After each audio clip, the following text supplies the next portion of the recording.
Haleluya, haleluya. Shalom, saudara terkasih dalam Tuhan. Senang sekali berjumpa kembali. Dan biarlah Tuhan setiap kita warga kerajaan semuanya, saya percaya dalam pemeliharaan Tuhan yang sempurna. Masih dalam serial keluarga, saudara. Saat ini mari kita sama-sama belajar tentang keluarga. Bagaimana dalam membangun sebuah hubungan dalam keluarga. Tentunya kita harus melekat satu sama lain. Dan kalau kita bicara melekat, harus ada perekatnya, saudara. Ya, kalau saudara mau menempel segala sesuatunya itu, saudara, misalkan di dinding, harus ada lem dinding, saudara. Mau menempel di tempat lainnya, harus ada juga sarana buat melekatkan itu. Nah, bagaimana mungkin hubungan kita ya bisa melekat satu sama lain? Ya, kita juga perlu yang namanya kasih, ya. Oleh sebab itu, tema saya saat ini, bagaimana kasih menjadi dasar dalam sebuah keluarga. Mari kita lihat sama-sama dalam Kolose pasal yang ketiga ayat yang ke-14. Kita lihat sama-sama, saudara, ya.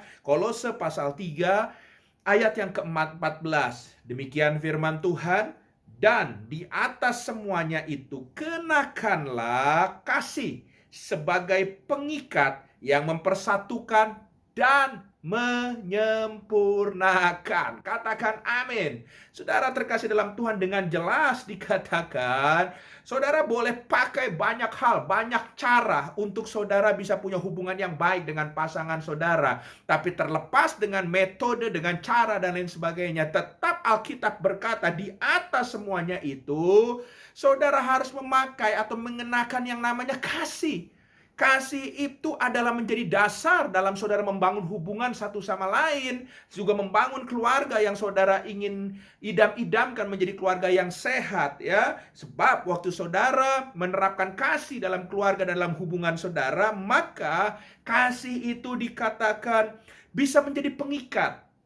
Yang kedua, ya, yang pertama pengikat, yang kedua bisa mempersatukan.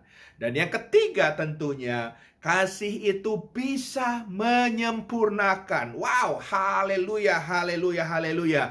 Jadi saudara, mari saudara terkasih dalam Tuhan, kita pakai prinsip dasar firman Tuhan ini, ya. Nggak cukup cuman cinta-cinta secara dunia, ya. Sebab kalau kita mau lihat, kasih yang datang dari Tuhan sesuai kebenaran firman Tuhan dalam membangun rumah tangga dengan cinta dunia ini sangat berbeda. Saya mau kasih tahu saudara, ya, kalau kita bicara soal cinta di dunia ini, ya, Alkitab mengajarkan ada beberapa jenis. Yang pertama jenisnya, saudara, Pengkhotbah pasal 5 ayat yang ke-10, ya, cinta yang pertama di dunia, ya. Dikatakan siapa mencintai uang tidak akan puas dengan uang. Siapa mencintai kekayaan tidak akan puas dengan penghasilannya. Dikatakan ini pun sia-sia. Jadi cinta dunia yang pertama Alkitab berkata itu cinta uang. Wah, haleluya, ya. Lalu yang kedua, saudara, 2 Timotius pasal yang ketiga ayat yang kedua dikatakan manusia akan mencintai dirinya sendiri dan menjadi hamba uang.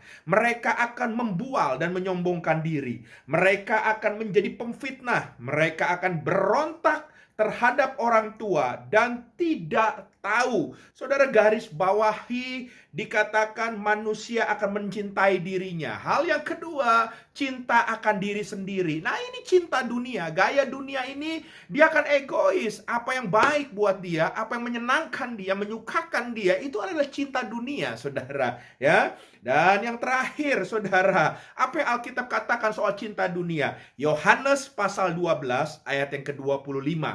Yohanes pasal 12 ayat yang ke-25 dikatakan, barang siapa mencintai nyawanya, ia akan kehilangan nyawanya, tetapi barang siapa tidak mencintai nyawanya di dunia ini, ia akan memeliharanya untuk hidup yang kekal. Dan yang ketiga tentunya, saudara, cinta dunia ini, saudara. Hal-hal yang menyangkut kedagingan, hal-hal yang menyangkut saudara terkasih dalam Tuhan, hal-hal yang mengenakan buat dia di dunia ini, itu yang dia lakukan. Itu cinta dunia, saudara. Oleh sebab itu, kasih dari Allah dalam Kolose pasal 3 ayat 14 sangat berbeda dengan cinta dunia. Hari ini saudara membangun hubungan dengan kasih yang datang dari Tuhan dalam hidup saudara, menjadi pengikat, bahkan mempersatukan dan menyempurnakan disempurnakan di dalam Kristus. Pertanyaannya begini, Pak Pendeta, bagaimana caranya supaya kami bisa menjadi pelaksana kasih itu, sehingga kasih Tuhan itu bisa ada dalam diri kami, sehingga kami bisa membagikan kasih itu kepada pasangan kami, kepada keluarga kami.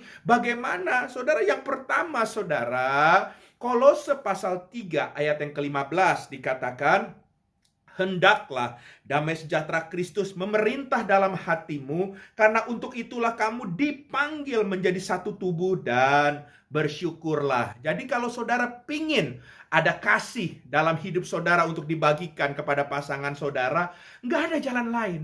Hal yang pertama, saudara harus mau hidup dipimpin oleh kasih Tuhan. Ya, kenapa? Karena pada saat saudara dipimpin oleh kasih Tuhan, hidup saudara dipulihkan, disembuhkan, kasih Tuhan membalut, membebat saudara, maka dengan automatically kasih itu akan terpancar kepada orang-orang di sekitar saudara, kepada pasangan saudara. Dia akan mengalami kasih Tuhan dari kehidupan saudara. Dan orang yang sudah dipimpin oleh kasih Tuhan, wow, pasti akan berbeda, akan berubah. Dia akan menerima kekurangan pasangannya. Dia akan bisa mengampuni saudara terkasih dalam Tuhan, sekalipun mungkin pasangannya bersalah. Dia akan bisa, saudara terkasih dalam Tuhan, punya hati melayani. Karena kasih itu bicara melayani juga, saudara. Bahkan, saudara, dia mau menolong saudara terkasih dalam Tuhan. So, hari ini jangan tahan-tahan lagi. Jangan tunggu lagi. Lakukan ini, saudara. Ya, biarlah hidup saudara dipimpin oleh kasih Tuhan. Yang kedua, Matius 7 ayat 24 sampai 25 dikatakan, setiap orang yang mendengar perkataanku ini dan melakukannya, ia sama dengan orang yang bijaksana yang mendirikan rumahnya di atas batu. Kemudian turunlah hujan dan datanglah banjir, lalu angin melanda rumah itu, tetapi rumah itu tidak rubuh sebab didirikan di atas batu. So, hal yang kedua yang saudara harus lakukan, saudara terkasih dalam Tuhan, supaya kasih menjadi dasar dalam membangun hubungan saudara. Saudara juga harus mau hidup dalam kebenaran firman Tuhan. Gak bisa ditawar, karena membangun rumah harus ada dasarnya. Rock, batu karang, yaitu Kristus, yaitu kebenaran firman Tuhan. Hiduplah dalam kebenaran firman Tuhan, maka kasih Tuhan akan memimpin saudara dalam membangun hubungan. Dan yang terakhir, saudara terkasih dalam Tuhan, kita lihat Kolose 3 ayat 13 dikatakan, sabarlah kamu seorang terhadap yang lain, dan ampunilah seorang akan yang lain apabila yang seorang menaruh dendam terhadap yang lain, sama seperti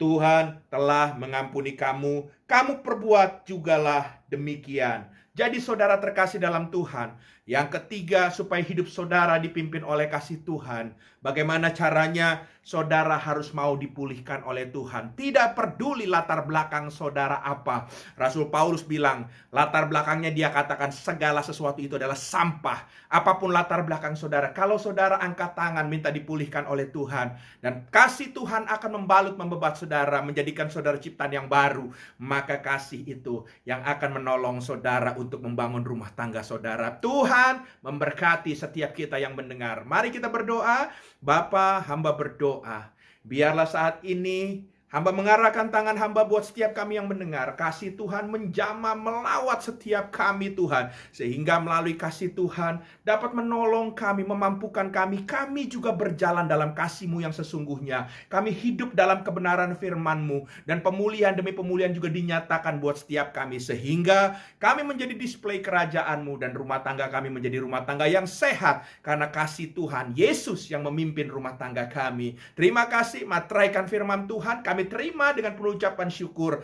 Dalam nama Yesus kami berdoa. Haleluya. Amin.